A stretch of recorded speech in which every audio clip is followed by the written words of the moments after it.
All right, guys, welcome back to our another episode of Become Best Agent podcast.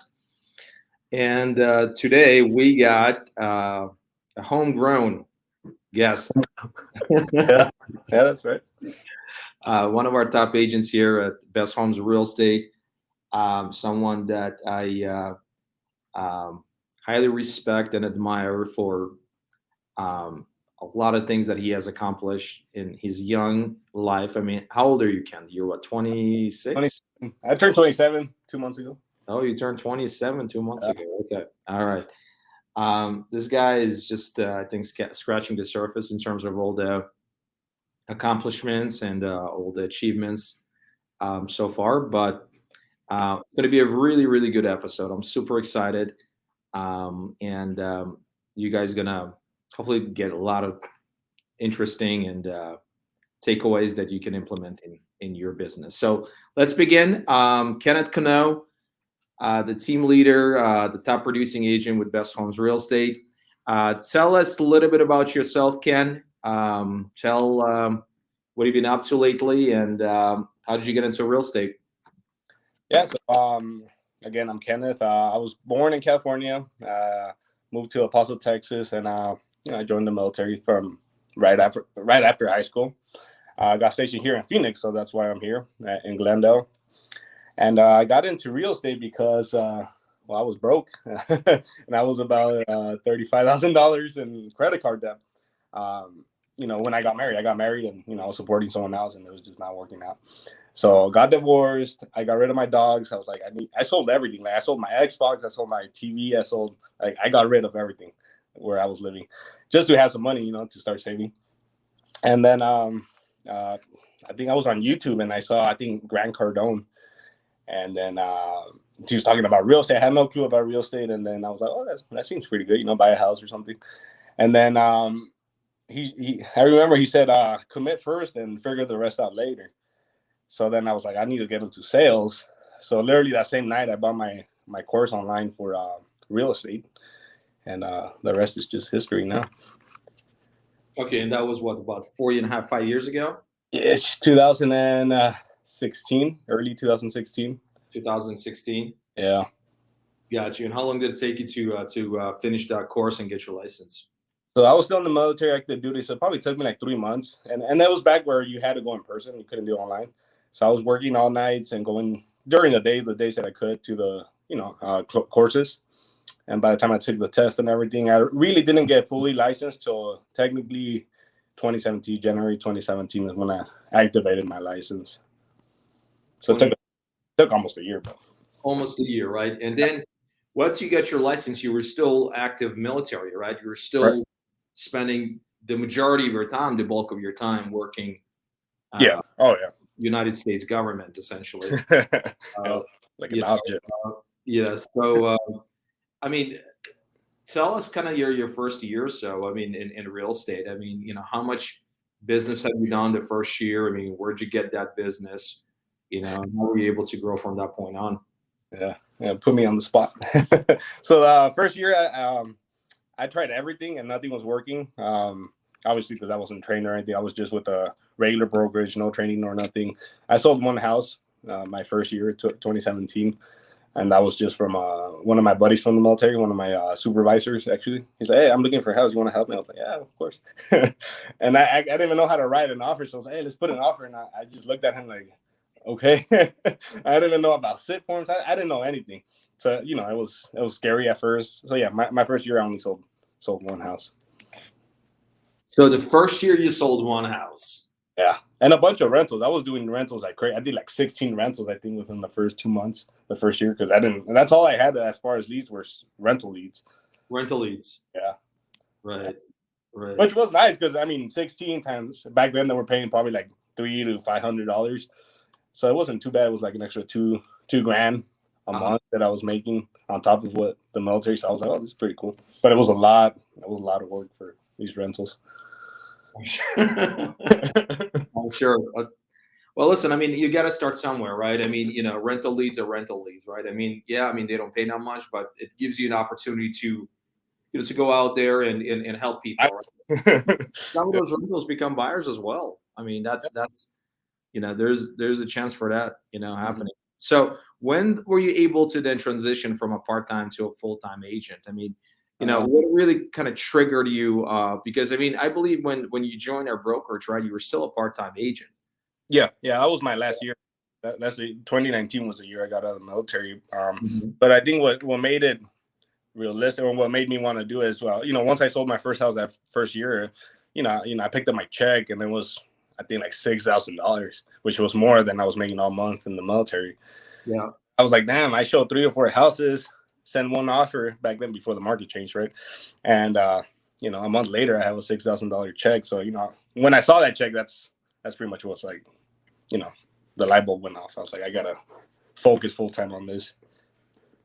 Okay, so you became a full-time agent. I mean, how much at that point, like you had in reserves? Did you have a lot in reserves? Because, and the Uh, reason I'm asking is because I had that conversation yesterday for with an individual that I know that our kids actually play basketball together, and he's fairly accomplished, and he's got a manager's job and he makes good money, but he's not happy, and he's thinking actually getting his real estate license, right?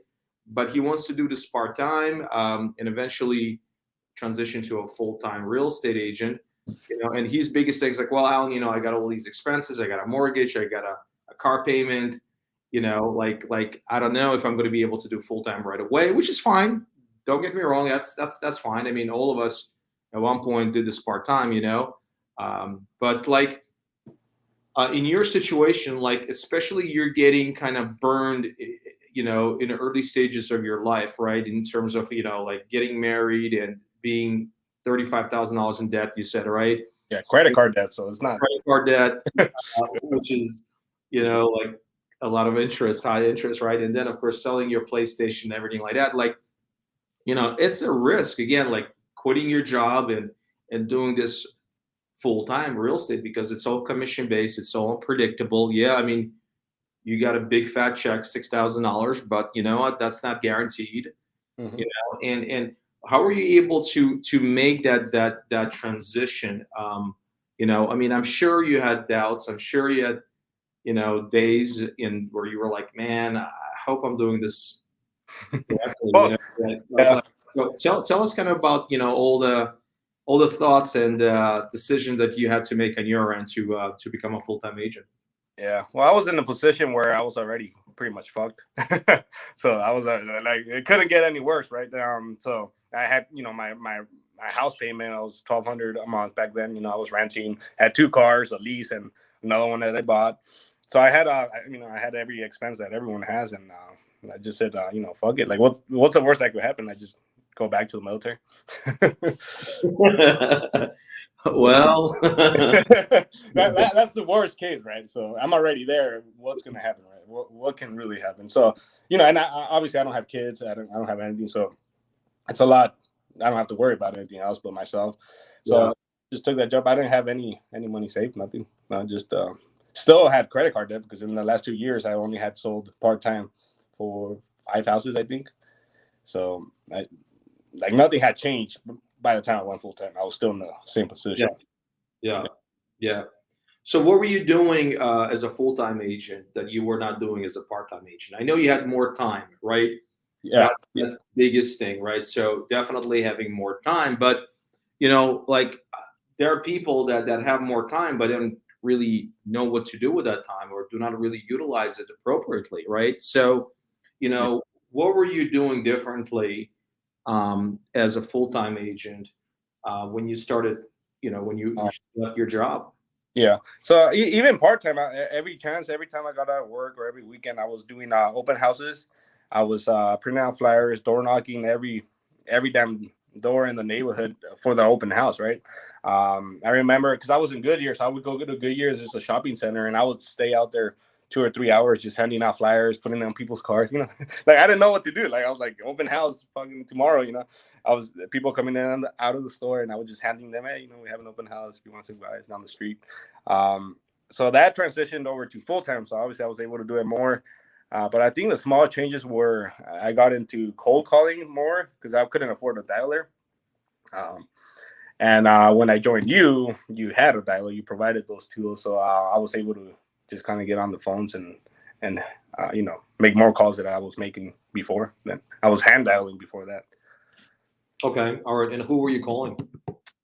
Everything for sale by owners, expired, canceled, circle prospecting, yeah, everything. I didn't have buyer leads at that time. I didn't have Facebook leads or anything, so it was just whatever, like Mojo data was there that I was calling. Mm-hmm. Mm-hmm.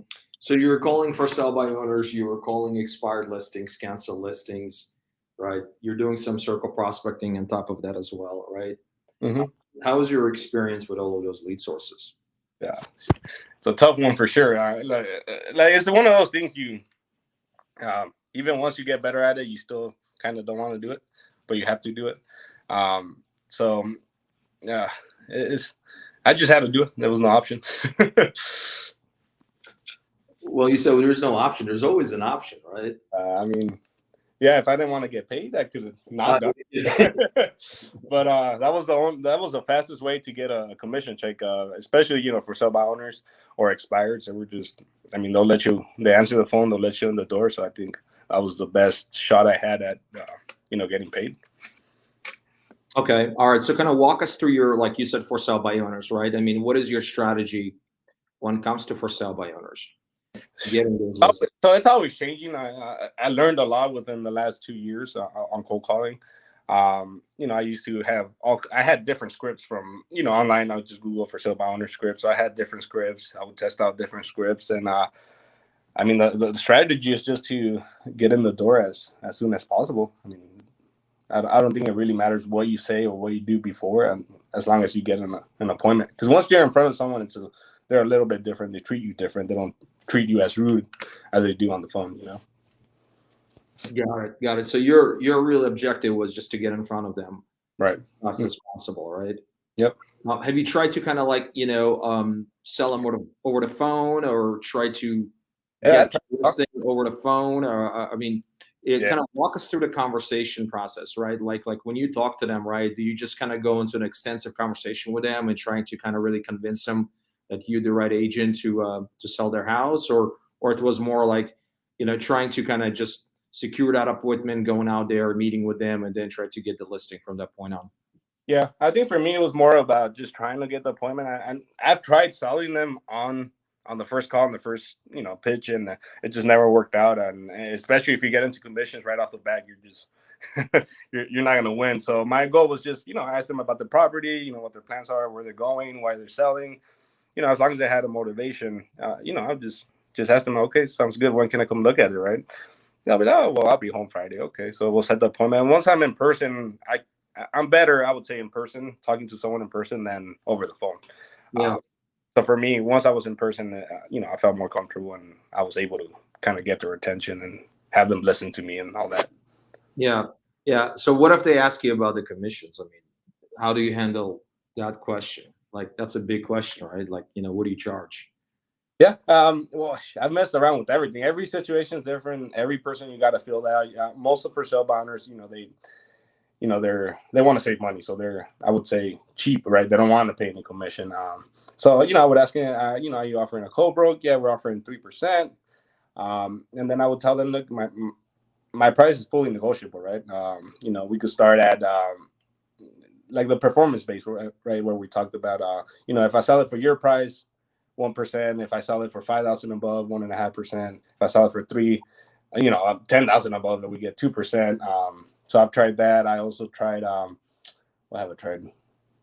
Just pretty much telling that, like, look, just by signing with me or agreeing today, it doesn't mean anything, right? Until I sell your house, you're not going to pay me. So I'm going to install a sign, take pictures, and market the property free of charge to you, right? You could still try to sell on your own. If you do, that's perfect. Then you have the option not to use me, right? So I would just pitch it where they could still market the property themselves as a for sale by owner, and let me do my part and see if I can get them a better offer. And if I do, which most of the time you will, then that's when I'll tell them that's when the commission kicks in, 1.5% or 2%. It's rare at 3% on the for sale by owner. Got it. But you do have that conversation with them in person, right? Versus over the phone. Yeah, never on the phone. Mm-hmm. Yeah.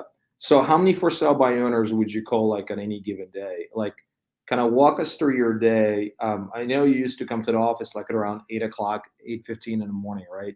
Yeah. So 2019 was the first year I started calling on Mojo for sale by owners, and Why Mojo instead of like just hand dialing using like your phone and going on Zillow and getting that information from it?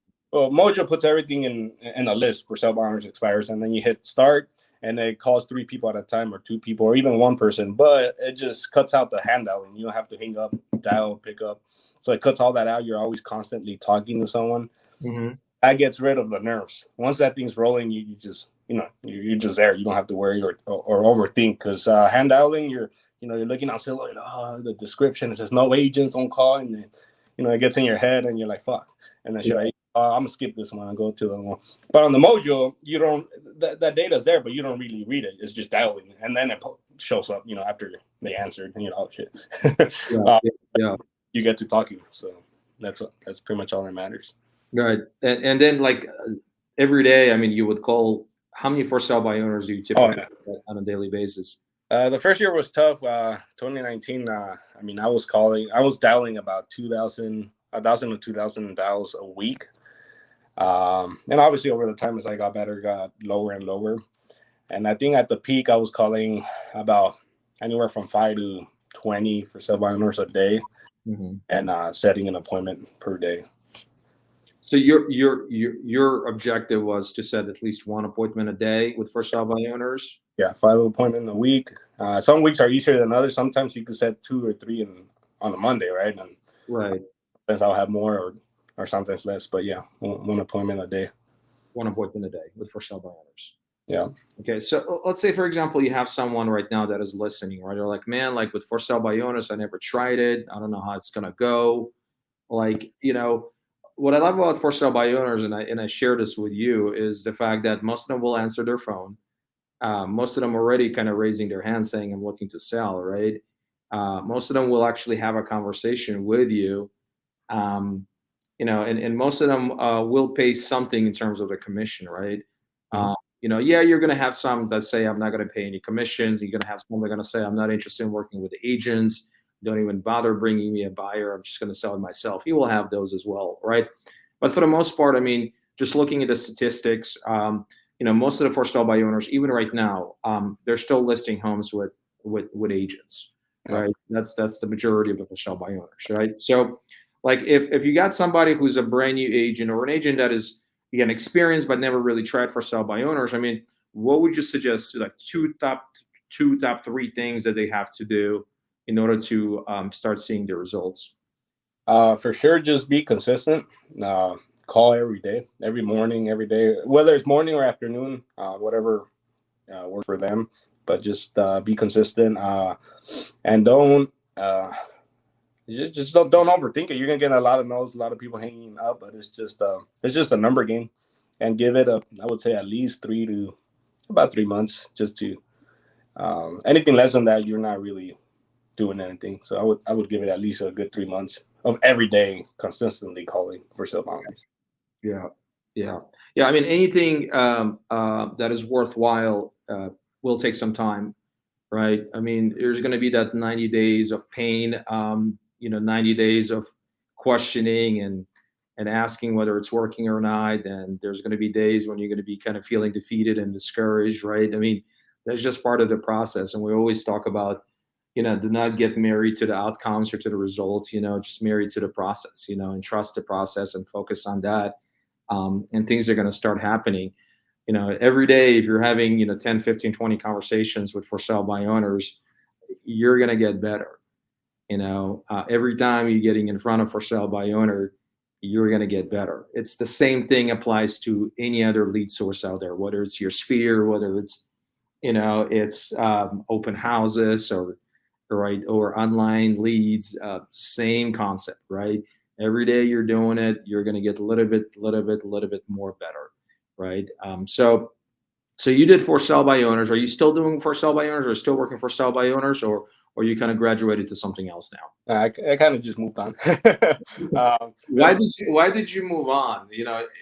For now, It was For now. working for you great 2019, 2020, and why did you move on?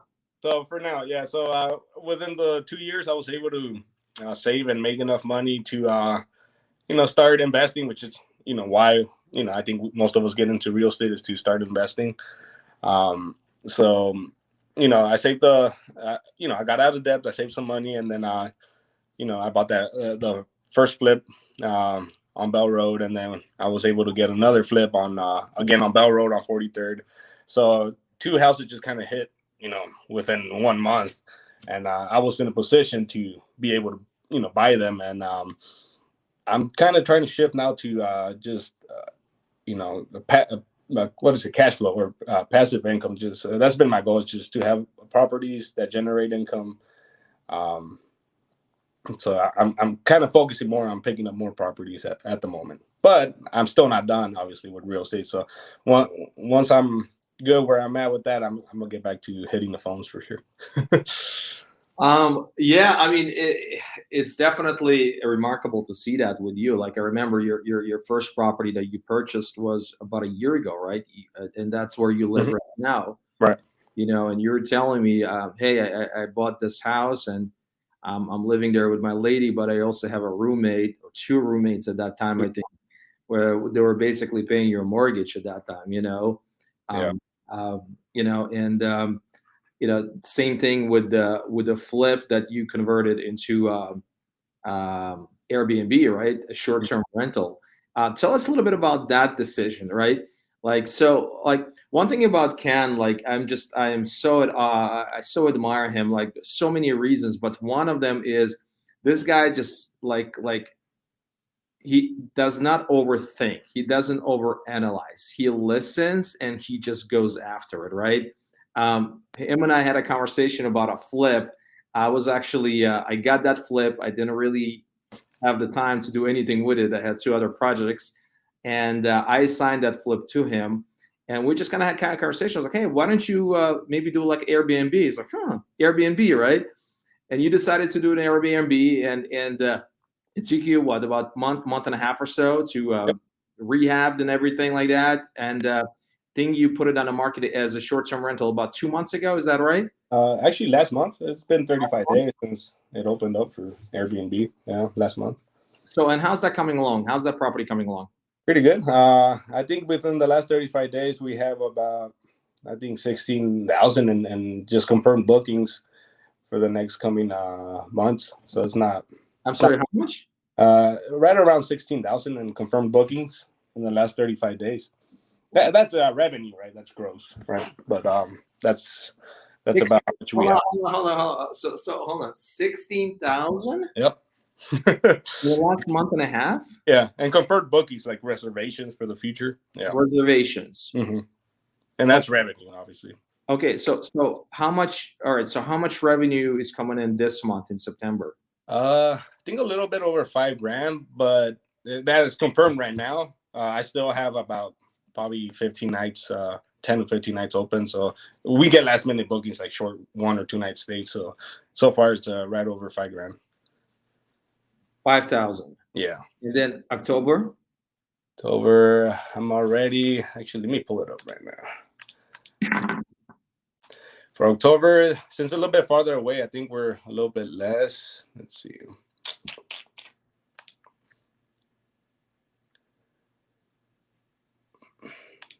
So for October, we have September, October. So far, we have $3,400 in confirmed bookings for October.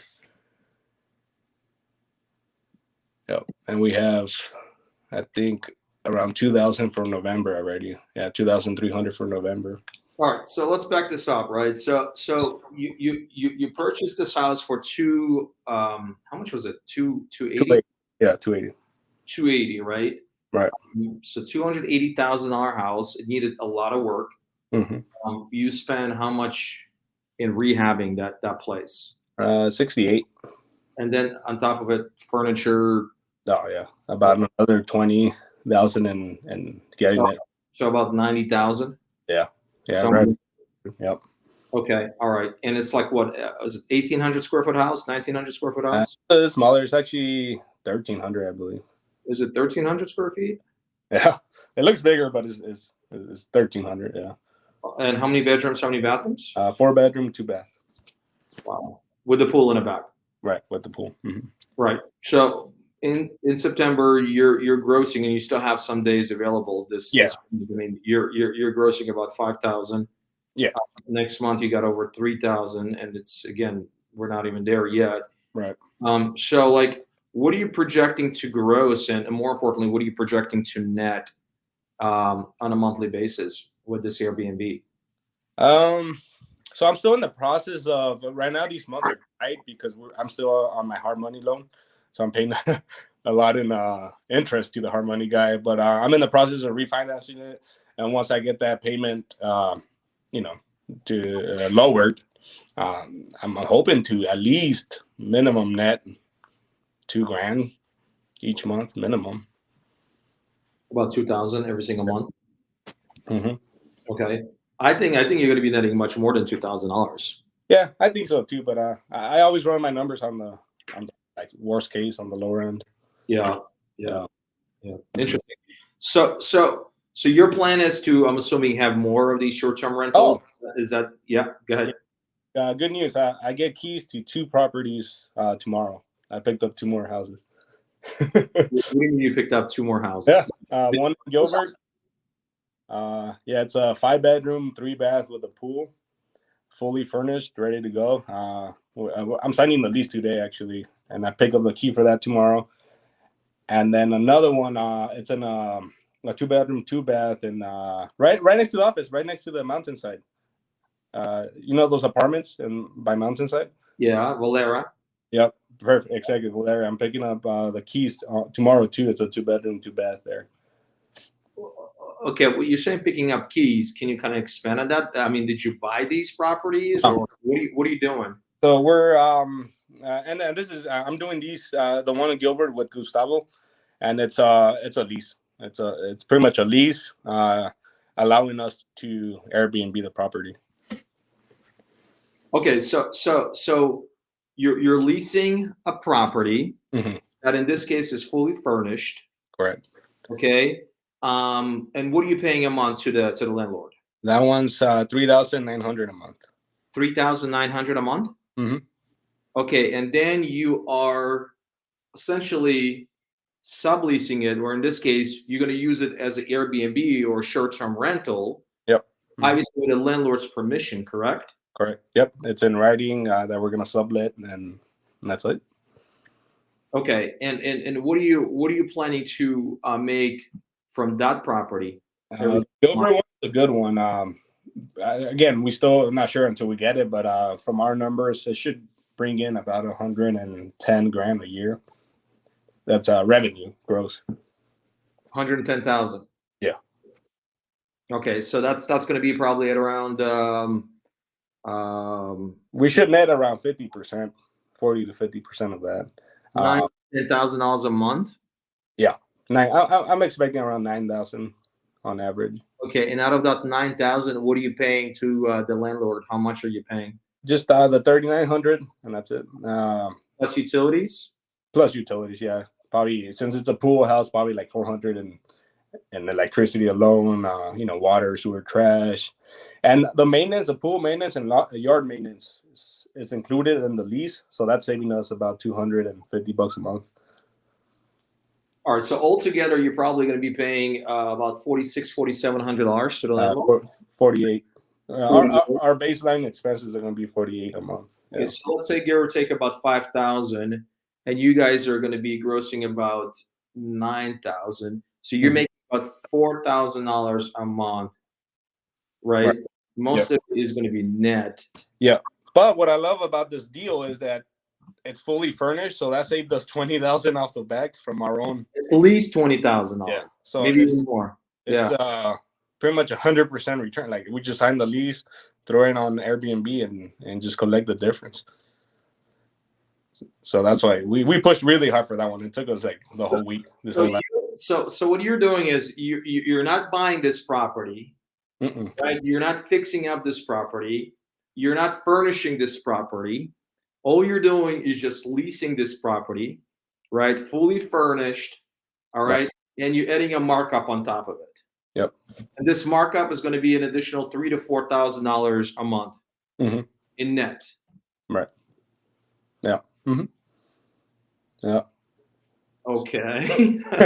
That's the plan, at least. So I guess we'll see everything. Once we get it, and we'll see. But that's from our research. That's what it looks like. And then the second one, you said you got a two-bedroom, Two bedroom, two bath. Yeah, apartment, apartment, correct. also fully furnished. No, so that one I have to come out of pocket about. It's going to cost me 5,000-6,000 to furnish it. And on that one, the margins are a lot smaller. I'm hoping. Where do you find a furniture for $5,000 to $6,000? I mean, you got to talk to my wife about that. Why? Is that expensive or not expensive? No, That's a lot of money. $5,000 to $6,000 for furniture to furnish a two-bedroom, two-bathroom apartment? Yeah, but it's basic, like 2 beds, a couch, and like some Yeah, but where do you find the furniture? Wayfair.com. Wayfair.com? Yeah, it's online. I don't go to the stores, and it just takes too long. Just find everything online, add it to my cart, and just get it shipped to the property. That's going to run you about $5,000 to $6,000. Yeah, that's what I'm shooting for. It might be more. Okay, so what are you buying? Obviously, you got to buy a couch. Yeah, maybe couch, coffee table, aerial rug, side lamps, the bed frames, the mattresses, a bunch of towels, linen, pillows, utensils, plates, coffee maker, smart lock for the door, security camera, smart thermostat, all the smart electronics. So yeah, all that I'm shooting again around 5,000 to 6,000 for a 2 bed. TV. A TV, smart TV. Yeah. All right, and then once you get all of that, and how long does it take you to furnish the place? It takes you about a month. It's gonna take me about a month. Yeah. A month. Okay. All right. Great. So you got that going. You take pictures, right? Nice professional pictures. Right. And you blast it on what? On Airbnb. Airbnb, VRBO, and yeah. And we're also trying to target traveling nurses for kind of like 3-month leases because they get 13-week contracts. And Phoenix is the hottest place for traveling nurses. So we have nurses and doctors coming in for 3 months at a time. Also, you can probably target insurance companies. And insurance, yeah. That's my fourth back. I haven't looked into it too much, but insurance, I heard that's a good. Yeah, because I mean, if let's say you have a flooding in your house or you got a fire damage in your house, they usually place you into like a temporary housing for like 3, 4, 5, 6 months, and they pay you. Yeah. So that's whichever way we go, we're I'm not worried because I think there's a market to for housing. Like people just need a place to stay and they're willing to pay. So you don't have to own your own property in order to Airbnb. That's what you're saying, right? Like you can sign the lease. I'm surprised the apartment, like the management would allow something like that with apartment buildings. It took me a lot of digging around, a lot of going to different apartments, a lot of research. But yeah, I figured out the right terms to use. Obviously, everything's under an LLC, so you have to have all that properly set up and have some history in your LLC, show statements. So I couldn't do any of this if I didn't sell real estate because I have to show income to rent out a $4,000 a month property or a $2,000 a month property. They want to see 3 times the income, all that. So all that has to be set up prior to going out there and trying to get a lease, Oh, for sure. But I mean, if it works out, let's say, for example, you're already, making about $2,000 to $3,000 net from the property that you purchased and rehabbed. Let's say you make another couple of $1,000 from the Gilbert property, and then you make another $1,000 from this apartment unit, right? I mean, right there, that's about $5,000 to $6,000 net coming in every single month. That's like $60,000 to $70,000 a year. Right. Yeah. Oh, yeah. So why not just have 10 or 15 of them or 20 of them? Well, that's the goal. That's where we're getting to. We're shooting for 10, 20, 30. I think at 10 is where it gets pretty sweet. I've seen some people that have between 8 or 10 Airbnbs, and their net revenue is about $1 million a year.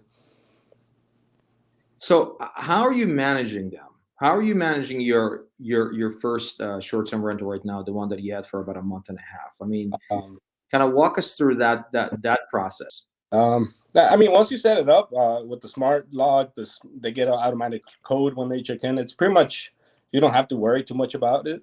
They kind of check in, check out. The cleaners come in, they clean, they leave, they send you pictures. So I'm not really there. It doesn't take that much time. The only thing I do check every day or after a booking is my rates. So every time someone books and they leave a gap between days, I got to go in there and try to reduce those prices to get them booked. Just more of admin stuff that you have to do on the computer. Just checking rates every day. You really have to see the market and see the demand and the supply and all that. Is there a tool that you use that helps you with the rates? Yeah, I use a third-party tool called Price Labs, and they there's a bunch of custom rule sets you can make on there. You know, if it's weekends, we could charge 40% more. If it's a high season, you charge 20% more. If it's during the week, you know, we give a discount. So combining that with Airbnb has another section. It's called the multi-calendar. You could go in there and create custom rule sets. Like if someone books for 3 days, they get 25% off. If they book 4 days, they get 30. If they get if they book a month, they get 50% off, whatever it may be. So combining those things, you kind of tailor if you want long-term bookings or if you want short 1 day or 2 night stays. So I've been, just messing with that and trying to learn all that. Mm-hmm. So how much time is it? I mean, right now it's, in terms of consumption of your time. I mean, how much time are you spending on your Airbnb right now? Now that it's up and going, not much time. Again, I'll hop on, check prices, maybe 30 minutes or less, and just go quick through the map once it's all set up. But to get it set up, furniture, putting these stupid furniture together, screwing on bolts.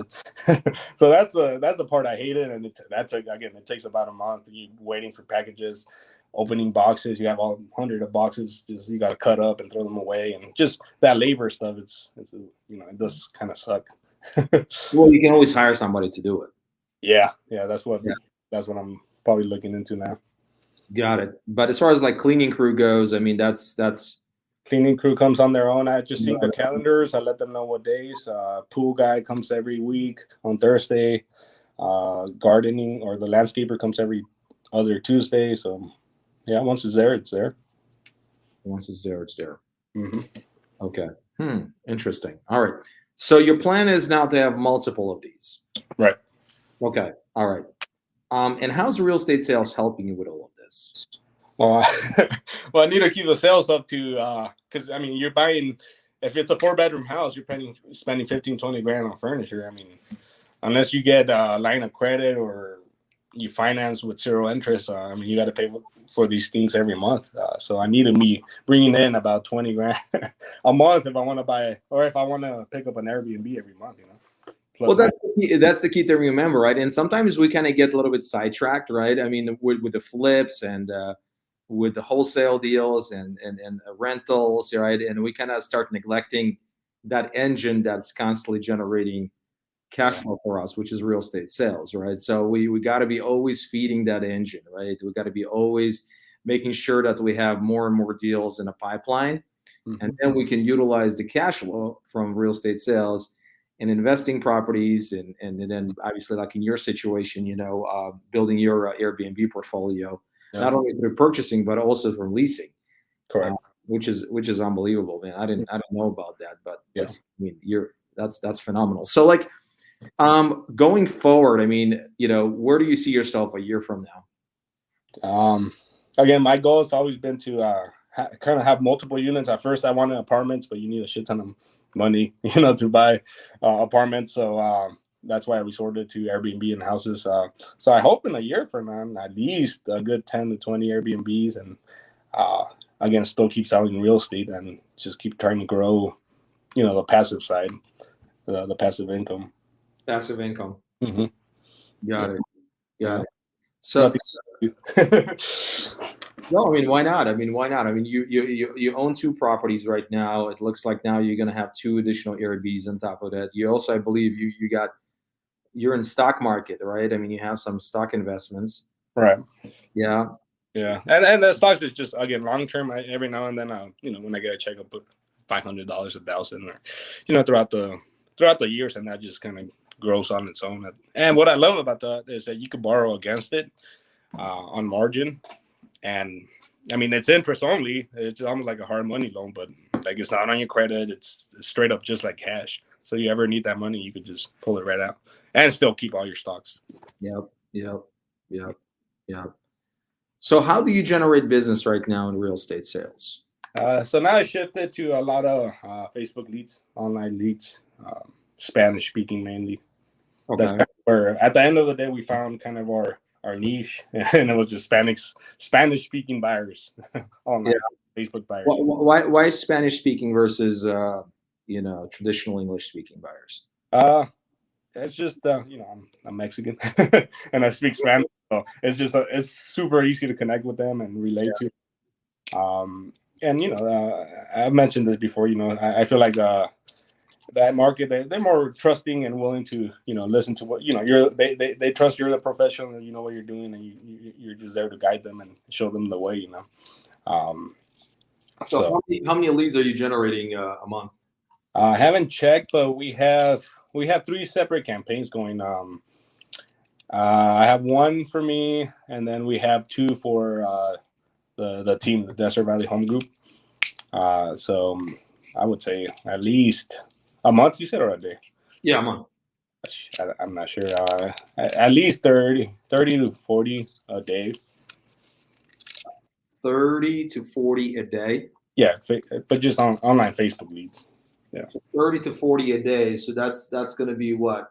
About 1,000 or so a month. Is that right? Yeah, sounds about right. Yeah. 1,000 leads a month. Mm-hmm. Okay, and if you don't mind sharing it with us, like, what are you guys paying? I think we're spending right under 1,000 between all 3 campaigns. Yeah. So you're paying a little bit under $1 a lead.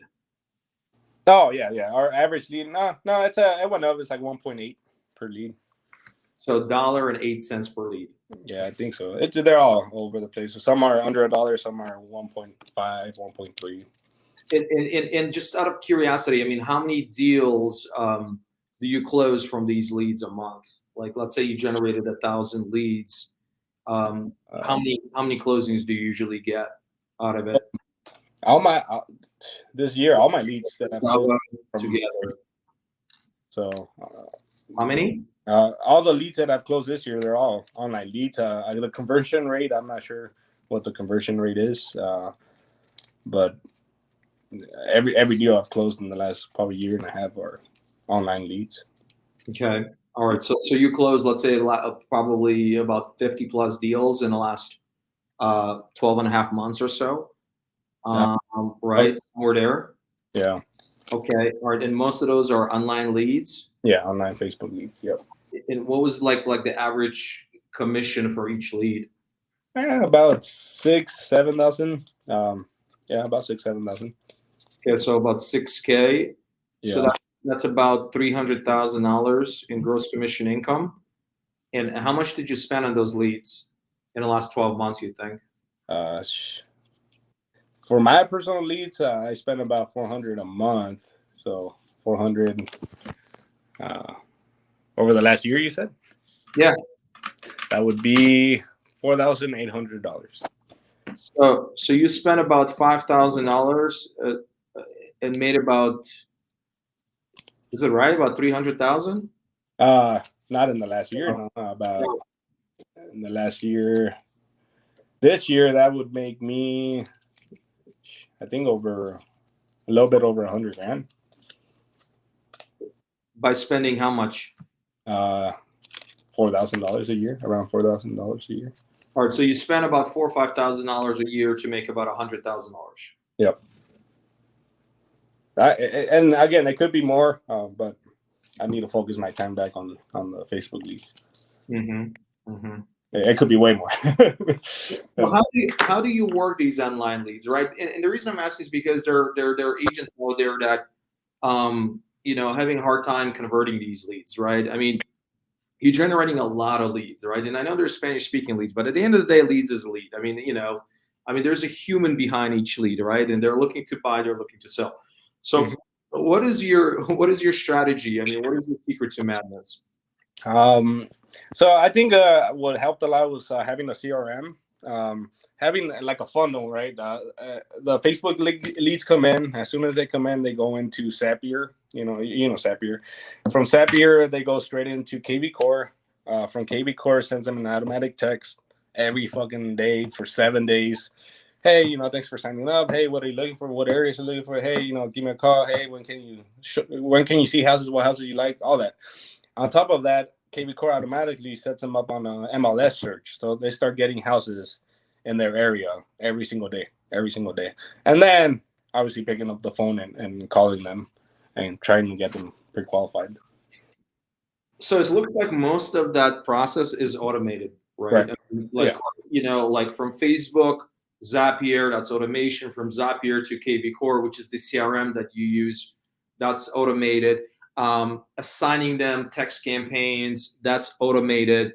Sending them text messages every single day, that's automated, right? Mm-hmm. So most of it is automated, where you're not sitting there for 3 or 4 or 5 hours Right. and making phone calls, right? Right. Mm-hmm. So is it fair to say that most of the people that you're actually talking to are the ones that raised their hand and started chatting, communicating, responding to text messages? Exactly. Yep. Right? Okay. Mm-hmm.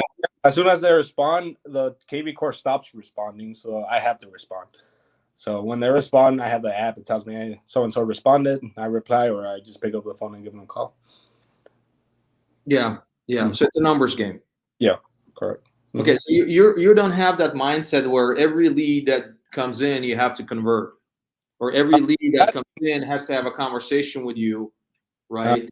No, I used to do. We used to do that. As soon as they would come in, within 3 minutes, we want to pick up the phone and call them. But again, I set up things to the way I want them to work. So they come in, they get the text, and the hot ones, the ones that raise their hand, respond. Yeah, I'm looking to buy. I'm looking.